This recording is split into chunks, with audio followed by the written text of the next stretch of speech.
అండి, ఈ పువ్వు చూస్తే నీకేమనిపిస్తుంది? ఏది నేను చూసి చెప్తా.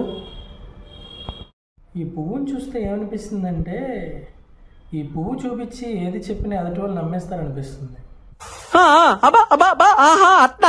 ఎలాగో చెప్పిన, ఫర్ ఎగ్జాంపుల్, నాలాగా తెలివైన వాళ్ళందరూ ఎదుటి వాళ్ళు ఏదైనా అబద్ధం చెప్తే నా చెవిలో పువ్వు పెట్టొద్దు అంటారు. అంటే దాని అర్థం ఏంటి? పువ్వు నా చెవిలో ఉందనుకుని అబద్ధం చెప్తున్నావా అని అంటారు. అంటే పువ్వు చెవిలో ఉన్నా చేతిలో ఉన్నా రెండు ఒకటే. ప్రపంచం అంతా ఈ పువ్వును ముందు పెట్టి వెనకాల అబద్ధాన్ని దాచేస్తుంది. సరే, దాని గురించి వదిలేసే.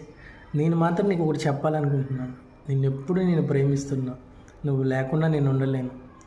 Happy rose day. Thank you అండి. అంటే